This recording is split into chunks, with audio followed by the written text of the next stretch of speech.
নমস্কার। তো আজকে আমি একটা চিকেনের রেসিপি নিয়ে চলে এসেছি। তো এই যে যথাযথভাবে প্রথমে আমি সব সবজিগুলো কেটে নিয়ে মাংসটা ম্যারিনেট করা শুরু করে দিয়েছি। যেমনভাবে আমি রেগুলার করি ঠিক তেমনভাবেই করছি। অন্য আর আদার্স তেমন খুব একটাভাবে কিছু দিইনি ম্যারিনেট করার জন্য। সিম্পলভাবে ম্যারিনেটটা করে নিয়েছি লবণ হলুদ দিয়ে।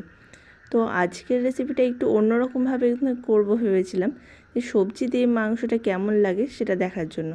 তো তার জন্য আমি আলুটা প্রথমে ভাজতে বসিয়ে দিয়েছি। তো তোমরা কে কে এরকমভাবে আগে খেয়েছো বা টেস্ট করেছো অবশ্যই কিন্তু কমেন্টে জানিও।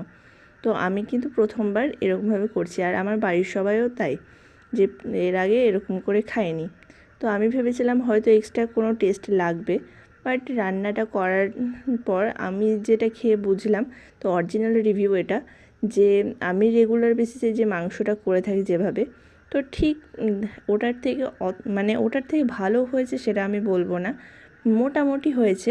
বাট ওটা আমার মনে হয় ওই মাংসটার টেস্টটাই বেশি সুন্দর।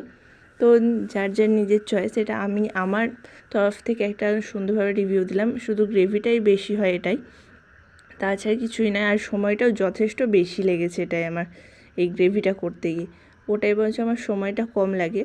তো অনেকের কাছে অনেক রকম রান্না দেখে আমি এটা ট্রাই করতে ইচ্ছে করলো। তো এই দেখো মাংসটাও এখন ভেজে নিচ্ছে আলাদা করে। আগে ভাজতে ভুলে গেছিলাম, যার জন্য পরে ভেজে নিয়েছি। তো তারপর দিয়ে দিচ্ছি মশলাটা। মশলা দিয়ে ভালো করে মাখিয়ে নিয়ে এটাকে এবার দেবো সেদ্ধ করতে। ধনেপাতাটা উপর থেকে ছড়িয়ে দিলাম। তো পুরো রেসিপিটা কে কে এর আগে করে খেয়েছো বা কারোর কাছে খেয়েছো অবশ্যই কমেন্টে জানিও। তো আমি তো কোনোদিন খাইনি, যার জন্য ট্রাই করলাম। তো অরিজিনাল রিভিউ তো তোমাদেরকে দিয়েই দিলাম। তো চলো দেখতে থাকো কন্টিনিউ ভিডিওটা কেমন লাগলো অবশ্যই কিন্তু ভিডিও শেষে জানাতে ভুলবে না। মাংসটা ভালো করে কষা হয়ে যাওয়ার পর আমি আলুগুলো তার মধ্যে দিয়ে দিচ্ছি আস্তে আস্তে। আলুগুলো দিয়ে এবার তো একটু সিদ্ধ করতেই হবে, তো যার জন্য একটু জল দিয়ে ভালো করে সিদ্ধ করে নেব। আর আমি যেহেতু গ্রেভিটা একটু বেশি রাখতে চেয়েছিলাম, যার জন্য একটু বেশি করে জল দেওয়ার পর একটু হালকা ঝোল থাকা অবস্থাতেই নামিয়ে নিয়েছিলাম। তো সম্পূর্ণ ভিডিওটা দেখে অবশ্যই কমেন্টে জানিও যে ভিডিও কেমন হয়েছে।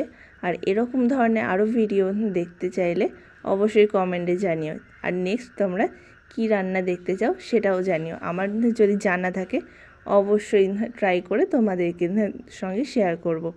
তো দেখতে থাকো কন্টিনিউ ভিডিওটা। আর ভিডিওটা কেমন হয়েছে অবশ্যই জানাবে। আর এই যে আমি একটু ঝোল অবস্থাতেই নামিয়েছিলাম, যেহেতু বললামই যে গ্রেভিটা একটু বেশি চেয়েছিলাম। তো এরকম লাস্ট অবধি অবস্থায় এসেছিলো। এই যে